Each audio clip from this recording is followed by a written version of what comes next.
से हैं, आशा करता हूँ बहुत अच्छे होंगे। और आज हम लोग करने वाले हैं आरआरबी ग्रुप डी में पूछे गए प्रीवियस ईयर में जितने भी प्रश्न हैं उसको जो है हम लोग यहाँ पे कवर करने वाले हैं। तो आप लोगों को अच्छे तरीके से यहाँ पे देखना है कि किस तरीके के प्रश्न आपके एग्जाम हॉल में रेलवे पूछता है।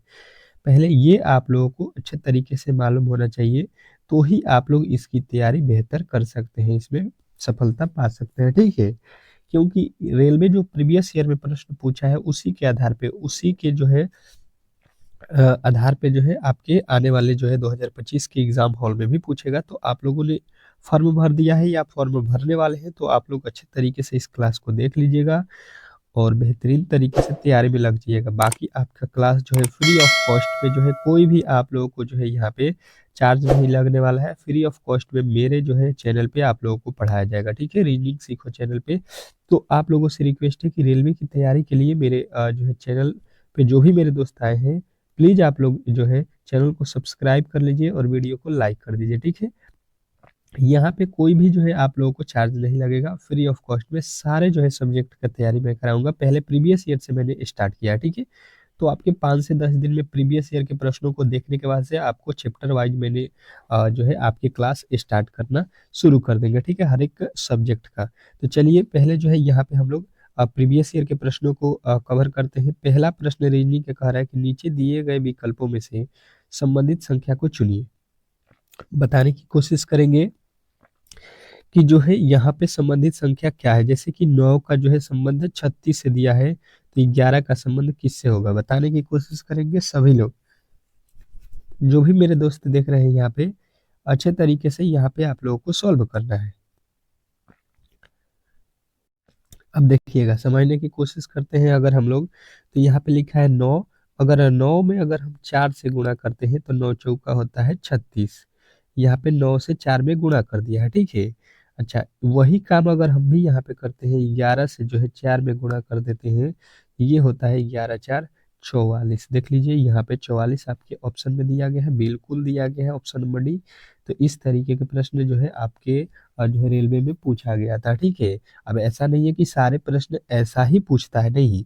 आपके कुछ प्रश्न होते हैं 5 या 7 प्रश्न जो कि बहुत ही इजी होते हैं, सभी लोग कर सकते हैं। बाकी इसमें अ, आपके 5 से 10 प्रश्न ऐसे होते हैं जो काफ़ी कठिन होते हैं, तो वो भी प्रश्न आपको करना पड़ेगा। ठीक है, तो सारे तरीके के प्रश्न जो है हम लोग करेंगे जिस तरीके के प्रश्न पूछा गया है। अगला प्रश्न कह रहा है कि नीचे दिए गए श्रृंखला श्रेणी में प्रश्नवाचक चिन्ह के जो है स्थान पे कौन सी संख्या आएगी। श्रृंखला श्रेणी बहुत इंपॉर्टेंट है आपके एग्जाम के दृष्टिकोण से। इससे तो 100% प्रश्न जो है हर एक शिफ्ट में पूछता है एक एक। ठीक है, कोई भी ऐसा शिफ्ट जो है रेलवे नहीं बनाता है जिसमें एक प्रश्न न दे। 9 से लिखा है 20, 20 से लिखा है 42, 42 से लिखा है 86, 86 से लिखा है यहाँ पे 100 जो है 74, और 174 से यहाँ पे क्या लिखा है ये आप लोगों को बताने की कोशिश करना है। अगला पद, सभी लोग कोशिश कीजिए कि प्रश्नों का उत्तर दें। ठीक है, जो भी मेरे दोस्त देख रहे हैं, तो आप लोग कोशिश कीजिए कि इन प्रश्नों को आप लोग सॉल्व करें। तो देखिए, अगर 9 से हम 20 पे जाएंगे तो 9 दूना का 18 और 2 जोड़ देंगे 20 हो गया। बात क्लियर समझ में आ रहा होगा। अच्छा जी, 20 से हमको 42 पे जाना है, तो इसमें भी 2 से गुणा करते हैं और 2 जोड़ देते हैं, तो ये भी हो जाएगा 42। ठीक है, इसके आगे देखिए 42 से लिखा है कितना 86, तो इसमें भी 2 से गुणा करेंगे, 42 दूना 84 और 2 86। इसके आगे देखेंगे यहाँ पे 174 लिखा है, मतलब इसमें भी 2 से गुणा करेंगे तो 172, 86 दूना और 2 जोड़ेंगे तो 74। यहाँ पे भी 2 से गुणा कर देते हैं, तो ये हो जाएगा आपका कितना, तो 174 दूना जो है आपका हो जाएगा कितना 348, और 2 जोड़िएगा 50 हो जाएगा। इसके आगे जाइएगा, फिर आप 2 से गुणा कर दीजिए और 2 जोड़ दीजिए, तो यहाँ पे देखिए 350 दूना कितना होता है 700, और 700 में 2 जोड़ दीजिएगा तो ये हो जाएगा 702। 702 जो है आपके right Uttar option number A जो है इस प्रश्न का 100% सही उत्तर है। और ऐसे प्रश्न जो है आपके एग्जाम हॉल में पूछे गया है। ठीक है, तो आप लोग कोशिश कीजिए कि ऐसे प्रश्नों को अच्छे तरीके से खुद से बनाइए, ताकि आप लोग जो है मनोबल आप लोगों का हाई रहेगा, क्योंकि आप लोग ऐसे प्रश्नों को कर सकते हैं। ऐसा नहीं है कि आप नहीं कर सकते हैं। ठीक है, कह रहा है कि निम्नलिखित प्रश्न में दिए गए विकल्पों में से विषम शब्द का चयन करें। विषम आप लोगों को बताना है, मतलब 3 एक जैसे हैं, ठीक है, और एक अलग है। अलग जो है, अलग, इसी की पहचान आपको करना है, या उसको भिन्न बोलिए, इसको भिन्न भी बोलता है, कभी कभी एग्जाम में लिखता है, या विषम बोले, ये बात एक ही बोला गया है। आप देखिए, काला, हरा, नीला, लाल, इसमें अलग कौन है? तो हमें यहाँ पे चारों ही क्या दिखाई दे रहा है? रंग। तो यहाँ पे अलग भाई साहब किस तरीके से पता करेंगे, यही मेन जो है यहाँ पे दिक्कत आपको कर रहा होगा, ठीक है। तो आप लोगों को क्या जवाब देना है यहाँ पे कि देखिए, नीला, लाल और जो है हरा, ये कौन सा रंग है? प्राथमिक। ये कौन से रंग है? प्राथमिक रंग है, ठीक है। काला जो है आपके प्राथमिक रंग नहीं होता है, यानी कि जो है आपके ऑप्शन नंबर डी जो है यहाँ पे अलग हो जाएगा, और ऑप्शन नंबर डी यदि आपने बताया है तो 100% सही उत्तर बताया है, ठीक है। चलिएगा अगले प्रश्न की ओर चलते हैं, और अगला प्रश्न आपके सामने है। क्या कह रहा है आपका अगला प्रश्न? चौथे नंबर प्रश्न को देखिएगा, कह रहा है कि यदि ड्रीवर को जो है यहाँ पे 5 और जो है वैक वैक को जो है यहाँ पे 4 कोडित किया जाता है, तो एग्जामिनेशन को कैसे लिखा जाएगा, क्या होगा कोड, ये हम लोगों को बताना है। चलिएगा बताने की कोशिश करेंगे। जैसे ही मैं प्रश्न ला रहा हूँ तो आप लोग कोशिश कीजिए कि इसका उत्तर दे दें। चौथे प्रश्न का मान लीजिए अगर ए बताना चाहते हैं तो इस तरीके से कमेंट बॉक्स में लिख दीजिए। अगर बी बताना चाहते हैं तो चौथे का बी लिखिए इस तरीके से, ठीक है। तो ये जो है आप लोगों के टेस्ट जो रहता है, टेस्ट होता है, उस तरीके से यहाँ पे आपका टेस्ट भी हो जाएगा। तो हम यहाँ पे पहले लिखेंगे DRIVER। अगर यहाँ पे थोड़े से अगर आप दिमाग लगाइएगा तो इसका कोड लिखेंगे तो 4, इसका कोड 18 होता है, तो 18 4 22, इसमें तो जोड़ेंगे तो यहाँ पे 5 कभी भी नहीं आएगा भाई साहब। ये तो बहुत ही छोटा अंक है, हम लोग यहाँ पे इसका अगर कोड रखते हैं तो बहुत बड़ा अंक आ जाएगा। मतलब यहाँ पे जो लॉजिक हम लगा रहे हैं वो बिल्कुल ही गलत हो जाएगा, ठीक है। तो इसका लॉजिक ये हो सकता है कि अगर यहाँ पे गिनिएगा इनके अंकों का अंक, 1 2 3 4 5 6, टोटल 6 अंक हुए, ठीक है। 6 में से हम क्या करें, अगर एक कम कर देते हैं तो ये होता है 5, और शायद इस तरीके से 5 आपको मिल गया। अच्छा जी, वही काम यहाँ पे भी होना चाहिए, 1 2 3 4 5, इसमें भी टोटल अंक 5 है, और इस यहाँ पे भी एक घटा देंगे तो यहाँ पे भी आपको मिलेगा 4।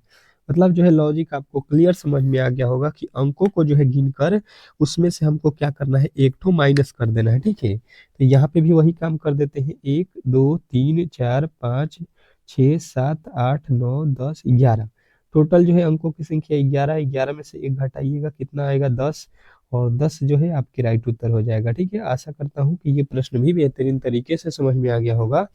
तो इस तरीके के प्रश्नों को आप लोग इजीली कर सकते हैं। नेक्स्ट प्रश्न देखिएगा, ये थोड़े से आपको प्रॉब्लम करने वाला है, मुझे मालूम है। कह रहा है कि नीचे दिए गए प्रश्न आकृति में लुप्त संख्या ज्ञात कीजिए। बताने की कोशिश करेंगे कि इसमें देखिए यहाँ पे जो है वैल्यू नहीं दिया गया है, यहीं पे वैल्यू हमको पता करना है क्या होने वाला है। चलिएगा बताने की कोशिश करेंगे सभी लोग। सभी लोगों का उत्तर यहाँ पे आना चाहिए, समझने की कोशिश करेंगे अच्छे तरीके से, तो इस प्रश्न का जो है सलूशन हम लोग निकाल सकते हैं। देखिएगा यहाँ पे कितना लिखा है, पहले ये समझने की कोशिश करते हैं। तो 119 लिखा है, ठीक है। और यहाँ पे नीचे कितना लिखा है? 17 लिखा है। तो 17 से 119 में अगर भाग दे देते हैं तो ये 17 17 कितना होता है? 17 सत्ते 119, यानी कि 7 मार्क में कट गया। यहाँ पे कितना लिखा है? 21, मतलब यहाँ से इसमें भाग दिया गया है और फिर 3 से गुणा करेंगे तो 7 21 हो जाएगा। अच्छा जी, वही लॉजिक यहाँ पे भी होना चाहिए। क्या लिखा है? 184, और 184 में किससे भाग दीजिए? इसके जस्ट नीचे वाले से 23 से भाग दे दीजिए। आपका कितना हो जाएगा? ये हो जाएगा 8 3 24, यानी कि 8 मार्क में कट गया, ठीक है। ये कितने में कटा? 8 मार्क में। तो अब जो है आपको किससे गुणा करना है? यहाँ पे देखिए आपने किससे गुणा किया? 3 से। तो 8 3 का फिर आ जाएगा 24, जो कि यहाँ पे लिखा गया। बात क्लियर जो है आप लोगों को समझना है, ठीक है। तो अब जो है आप लोगों को वही काम इसके साथ कर देना है। लिखा गया है 174, उसमें भाग देना है आपको x से, ठीक है। तो आपको यहाँ पे 3 से गुणा भी करना है। 3 से गुणा करने के बाद आना चाहिए 18। तो आपको ये समझना है कि 18 जो है 18 आना चाहिए गुणा करके। तो यहाँ पे जो है अंत में कितना लाना है 24, तो हम किससे भाग देंगे कि 174 आ जाए। तो यहाँ पे सीधा सीधी अगर देखिएगा 26 रखिएगा तो 26 से इसमें पूरा पूरा भाग नहीं लग रहा है, 27 से भी नहीं लग रहा है, ये तो दोनों खत्म। अब देखिए 29 अगर रख लीजिएगा, 29 ये ऑप्शन नंबर डी, तो 29 के पहाड़े में कितने वर्ग में कटता है 6। देखिए 29 छक्का कितना होता है 174, तो 6 त्रिका 18 भी हो जाएगा आप लोगों को, यानी कि यहाँ पे कितना भरना है 29, जो कि ऑप्शन नंबर डी में दिया गया है। ठीक है, तो आशा करता हूँ कि ऐसे प्रश्नों को आप लोग अच्छे तरीके से कर सकते हैं। ठीक है, नेक्स्ट प्रश्न क्या कह रहा है आपका अगला प्रश्न यहाँ पे कि 12 बज के जो है 26 AM पर 12 बज के 26 मिनट हो रहा है, ठीक है, पर जो है घंटे की सुई और जो है मिनट की सुई के बीच के बने कोण में से बड़ा कोण का जो है मान आपको बताना है। चलिएगा बताने की कोशिश करेंगे सभी लोग, सभी लोग का उत्तर यहाँ पे आना चाहिए। कितना बज रहा है 12 बज के जो है आपके 26 मिनट, और इसी समय जो है आप लोगों को डिग्री में कोण बताना है कि कितने डिग्री का हुआ है। तो मैंने एक आप लोगों को फॉर्मूला भी बताया है इस तरीके के प्रश्नों के लिए कि आपको हमेशा याद रखना है कोण बराबर यहाँ पे क्या है, कोण बराबर सूत्र, कोण का फॉर्मूला जो है आपको याद रखना है, क्या होता है 30H माइनस 11 मिनट/2, यही आपके फॉर्मूला होते हैं। और यदि आपने इस फॉर्मूले को याद रखा है तो 100% आप लोग इस प्रश्न को सॉल्व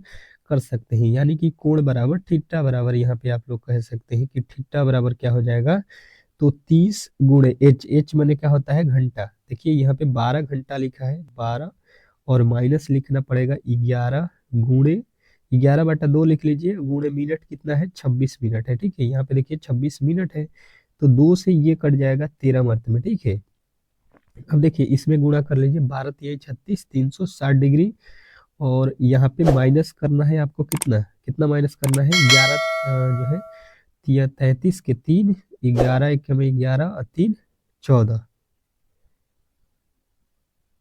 अब जो है हम लोग को यही घटा लेना है, तो घटाएंगे तो कितना आ जाएगा, 6 में से यहाँ पे 3 जाएगा, सॉरी 10 में से 3 जाएगा 7, यहाँ पे हो गया 5 में से 4 जाएगा 1, और यहाँ पे हो गया 3, 3 में से 1 जाएगा 2, 217 डिग्री। कितना डिग्री बना आप लोगों को 217, यहाँ पे जो है आप लोगों को माइनस करना था, ये माइनस का चिन्ह है, तो अब जो है आप लोगों को 217 बता देना है, option number C. Option number C जो है इस प्रश्न का राइट उत्तर आप लोगों को मिल रहा होगा। आशा करता हूँ कि आपको ये प्रश्न भी बेहतरीन जो है तरीके से समझ में आ गया होगा। नेक्स्ट प्रश्न देखिएगा आप लोगों के सामने एनालॉजी का प्रश्न है, स्टार कर लीजिएगा, ये बहुत इंपॉर्टेंट है किसी भी एग्जाम के लिए। एनालॉजी 100% प्रश्न एनालॉजी से पूछता ही पूछता है। कह रहा है कि नीचे दिए गए विकल्पों में से संबंधित संख्या को चुनिए। क्या हमको करना है इसमें, संबंधित संख्या को चुनना है। जैसे कि यहाँ पे लिखा है महीने, महीने का संबंध यहाँ पे लिखा है मार्च से, तो ऋतु का संबंध किससे होगा। चलिए बताने की कोशिश करेंगे, सभी लोगों को यहाँ पे बताना है, अच्छे तरीके से बताना है। पहले क्वेश्चन को अच्छे तरीके से पढ़िए, फिर जो है प्रश्न का उत्तर दीजिएगा, तो कभी भी गलती नहीं होगा। देखिए महीना जो होता है महीने, उसमें क्या आता है, तो मार्च भी आता है। मार्च एक क्या है, महीने का नाम है। ठीक है, महीना बोलिए तो उसमें 12 महीने का नाम आप लोग ले सकते हैं, जनवरी फरवरी मार्च अप्रैल, ये सभी महीने के ही नाम है। उसी प्रकार ऋतु, ऋतु जो है किस में आता है, तो सप्ताह में आता है। बिल्कुल गलत, त्योहार है ऋतु नहीं, वर्ष है ऋतु नहीं, ये क्या है, एक वसंत है। ठीक है, वसंत ऋतु आपने सुना होगा। तो इस तरीके से आप लोगों का उत्तर कौन सा बनेगा, ऑप्शन नंबर ए। नेक्स्ट प्रश्न, अगला प्रश्न आपके सामने आ चुका है। क्या कह रहा है आपका अगला प्रश्न, समझने की कोशिश करेंगे। पासा का जो है प्रत्येक चेहरा बैगनी, लाल, पीला, नीला, जो है यहाँ पे ग्रे और जो है मतलब ग्रीन और जो है काले रंग से चित्रित किए गए हैं। ऐसा किए गए चित्र में दिखाया गया है, काले रंग के विपरीत चेहरे पर कौन सा रंग जो है चित्रित किया गया है, ये हम लोगों से पूछा गया है। चलिएगा बताने की कोशिश करेंगे कि काले का विपरीत क्या है, मतलब ब्लैक। ठीक है, आपको ब्लैक जो लिखा गया है इसी का विपरीत हम लोगों से पूछा गया है। अब जो है बताने की कोशिश करेंगे सभी लोग। जितने भी मेरे दोस्त देख रहे हैं, मैंने अपोजिट आप लोगों को बहुत अच्छे तरीके से निकालना सिखाया हुआ है, तो आप लोग ऐसे प्रश्नों में कभी भी गलती नहीं करेंगे। जो डेली क्लास को कर रहे हैं, जो डेली क्लास नहीं कर रहे हैं, उनको एक बार और मैं बता देता हूँ, ताकि आप लोग कभी भी ऐसे प्रश्न आपके एग्जाम हॉल में पूछा जाए तो गलती नहीं करना। देखिए, इन दोनों पासों में कॉमन वैल्यू ढूंढते हैं, ठीक है। मतलब दोनों पासों में कौन सा वैल्यू हमको दोनों में दिख रहा है, ठीक है। तो हमें दिखा है यहाँ पे भी ब्लैक और इसमें भी ब्लैक दिखा, ठीक है। यही सबसे पहले आपको यहाँ पे पता करना है। उसके बाद से जो घड़ी जो होता है, घड़ी की सुई, उसके अकॉर्डिंग जो है घूम जाना है। घड़ी की सुई किस तरीके से चलती है, तो ये अपने जो है बाएं साइड से, तो इस तरीके से घूम जाइए क्लॉकवाइज। यहाँ से आएंगे क्लॉकवाइज तो ये हो जाएगा, मतलब यहाँ पे ग्रीन। ग्रीन का जो है अगर कोई पूछ देगा, ग्रीन का जो है आप लोगों को अपोजिट क्या होगा तो बताना है ब्लू, ठीक है। उसी के आगे चलेंगे, यहाँ से और आगे चलेंगे तो यहाँ पे हो जाएगा, यहाँ पे पर्पल, ठीक है। इसका अपोजिट कौन सा हो जाएगा, यहाँ पे इसके आगे चलिएगा तो येलो हो जाएगा, ठीक है। तो अब जो है आप लोग देखिएगा, तो ये तो आप लोगों का यहाँ पे देखिए, अब जो है आप लोगों से पूछा किसका गया है, यहाँ पे देखिएगा कि काले रंग का विपरीत अगर देखिएगा तो देखिए पर्पल तो होगा नहीं, क्योंकि ये किसका है, ये तो येलो का विपरीत है। येलो होगा नहीं, क्योंकि येलो तो इसी का विपरीत है, पर्पल का। ये तो दोनों कट गया। उसके बाद से देखिए ब्लू, ब्लू देखिए किसका विपरीत है, तो यहाँ पे ग्रीन का जो है, ग्रीन का अपोजिट ब्लू हो रहा है, तो ये भी गलत हो गया। मतलब यहाँ पे बचा हुआ कौन सा, रेड।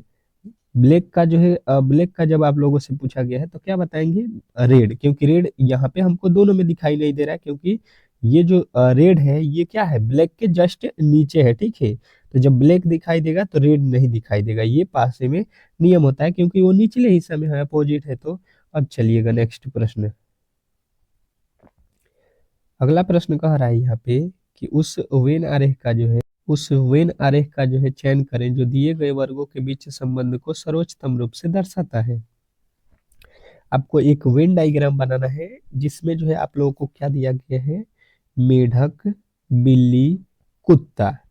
अब जो है इसी को आप लोगों को अच्छे तरीके से सॉल्व करना है, बताने की कोशिश करेंगे। वेन डायग्राम मैंने अच्छे तरीके से बताया हुआ भी है कि एक प्रश्न आपके एग्जाम हॉल में हर एक शिफ्ट में दिया जाएगा वेन डायग्राम से, तो आपको कभी भी गलती नहीं करना है ऐसे प्रश्नों में, क्योंकि ये प्रश्न आपके लिए बहुत इंपॉर्टेंट होते हैं, तुरंत ही बनने वाले ये प्रश्न होते हैं।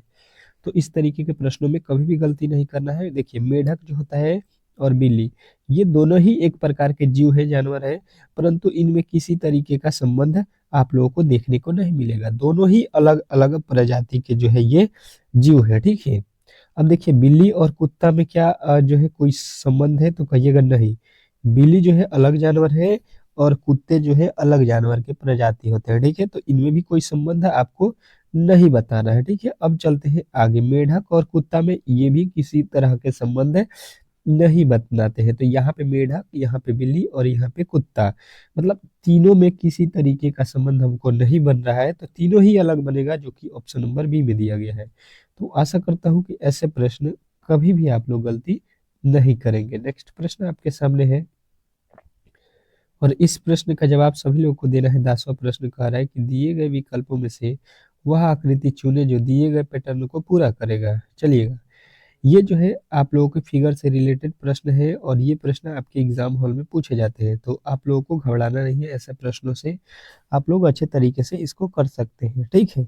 चलिएगा, बताने की कोशिश करेंगे कि इसको जो है पूरा करने पे आपको क्या बनता हुआ नजर आ रहा है। ऑप्शन भी आपके सामने यहाँ पे दिया गया है, आप लोग इसको देखकर बताने की कोशिश करेंगे। चलिएगा, सभी लोगों का उत्तर यहाँ पे आना चाहिए अच्छे तरीके से। तो देखिएगा, यहाँ पे समझने की कोशिश करेंगे सभी लोग। तो एक लकीर यहाँ से खींचा हुआ यहाँ पे आ रहा है, ठीक है, और एक लकीर जो है इस कोने से खींचा हुआ इस कोने में आ रहा है। बात तो क्लियर जो है आपको समझ में आ रहा होगा यहाँ पे। अब देखिएगा, आप लोगों को अच्छे तरीके से यहाँ पे हो गया, ये जो है आपके लकीर यहाँ पे आएगा, और यहाँ से जो है ये लकीर इधर आ जाएगा। अब जो है इस तरीके से कहाँ पे बनता हुआ नजर आ रहा है, इस तरीके से कहाँ पे बनता हुआ, देखिए यहाँ पे क्या है, ये गलत, यहाँ पे देखिए ये गलत, ठीक है। इधर होना नहीं चाहिए, ये जो लकीर लिखा है यही गलत कर रहा है। ये देखिए लकीर, ये जो है इधर क्या किया है, ये भी गलत है। Option number A, option number A जो दिख रहा है आपको बिल्कुल सही है, ऐसा ही यहाँ पे भरना था। ठीक है, आशा करता हूँ कि आपको ये प्रश्न भी बेहतरीन जो है तरीके से समझ में आ गया होगा और ऐसे प्रश्नों में कभी भी आप लोग गलती नहीं करेंगे। नेक्स्ट प्रश्न देख लीजिए, क्या कह रहा है आपका अगला प्रश्न, ये जो है दिशा से रिलेटेड है। तो आपको ये प्रश्न बहुत इंपॉर्टेंट होते हैं, यही अक्सर जो है गलती करते हैं आप लोग। तो ऐसे प्रश्नों को बहुत ही इजी तरीके से आप लोग समझने वाले हैं कि कभी भी आप लोग ऐसे प्रश्नों में गलती नहीं करेंगे। ठीक है, देखिएगा यहाँ पे समझने की कोशिश करेंगे। लिखा गया है यहाँ पे कि मैं बिंदु ए से पश्चिम की ओर जो है 10 किलोमीटर चला और जो है दाई ओर मुड़ा 2 किलोमीटर चला। फिर से मैं दाई ओर मुड़ा और जो है 10 किलोमीटर चला, बिंदु बी तक पहुंचा। बिंदु ए और बिंदु बी के बीच की दूरी क्या है और मेरे सामने की ओर कौन सी दिशा है, यही हम लोगों को बताना है। तो ऐसे प्रश्नों को मैंने बताया है कि आपको सबसे पहले क्या करना है, दिशा फाइंड कर लेना है। ठीक है, जैसे कि मैं यहाँ पे आपको बता देता हूँ, ऊपर होता है उत्तर, नीचे होता है दक्षिण, ये होता है आपका पूरब और ये होता है आपका पश्चिम। यही एक आप लोगों को दिशा का जो है शेड्यूल है, ये आप लोगों को याद रखना है। अब जो है देखिए, आप मान लीजिए कि यहाँ पे ए है, ए तक खाड़ है। ठीक है, यहाँ से आपको जाना है पश्चिम। ठीक है, पश्चिम जाना है, यानी कि जो है आप यहाँ से जो है ए को इधर रखिए और यहाँ पे ए रख लीजिए। यहाँ से आपको चलना है पश्चिम, ये दिशा हो गया। और कितना चलना है, 10 किलोमीटर। यहाँ पे आ गए। अब देखिए क्या कह रहा है कि दाहिना तरफ मुड़ना है, दाहिना आपका ऊपर के साइड में हो जाएगा। अब देखिए मुड़कर 2 किलोमीटर चलिए, यहाँ पे 2 चल दिए। अब कह रहा है कि चलने के बाद फिर से जो है आपको दाहिनी तरफ मुड़ना है, तो दाहिना फिर आपका कौन सा हो जाएगा, ये वाला। और फिर बोला गया है कितना आपको चलना है, 10 किलोमीटर चलना है, तो यहाँ पे 10 किलोमीटर चल गए। तो अब जो है आपने यहाँ पे पहुंच गए, जो कि यहाँ पे कौन सी बिंदु है, बी है, और ये वाला कौन सी बिंदु है, ए है। अब कह रहा है कि बिंदु ए और बिंदु बी के बीच की दूरी क्या है। तो यहाँ से यहाँ के बीच की दूरी क्या है, देखिए यहाँ पे 2 मीटर है, तो यहाँ पे भी 2 मीटर होगा। अब बोल रहा है और मेरे सामने की ओर कौन सी दिशा है, तो आप यहाँ पे खड़े हैं, तो आपके सामने ये कौन सा दिशा होगा, देखिए आपके सामने ये कौन सा दिशा होगा। तो आप कहिएगा यहाँ पे कौन सा दिशा हो रहा है, पूरब। ठीक है, और कितना किलोमीटर हो रहा है, ये कौन सी कितना किलोमीटर दूर है, 2। और कौन सा दिशा हो रहा है, तो कहिएगा पूरब। ठीक है, तो इस तरीके से आपके ऑप्शन नंबर ए, ये वाले जितने भी मेरे दोस्त थे वो जो है इस प्रश्न को अच्छे तरीके से समझ गए होंगे। अगर ये क्लास आप लोगों को बेहतरीन तरीके से समझ में आया है तो वीडियो को लाइक कर दीजिएगा और जो है आप लोग चैनल को सब्सक्राइब कर लीजिएगा। ठीक है, चैनल को सब्सक्राइब कर लीजिएगा। इसी तरीके के डेली जो है क्लास आपको मिलता रहेगा फ्री ऑफ कॉस्ट में, जो है पूरा सिलेबस जो है ग्रुप डी का मैं यहाँ पे कराने वाला हूँ। तो आप लोगों को अच्छे तरीके से तैयारी करना है तो बिल्कुल जो है चैनल से जुड़ जाइएगा। मिलते हैं नेक्स्ट वीडियो में, तब तक के लिए जो है धन्यवाद।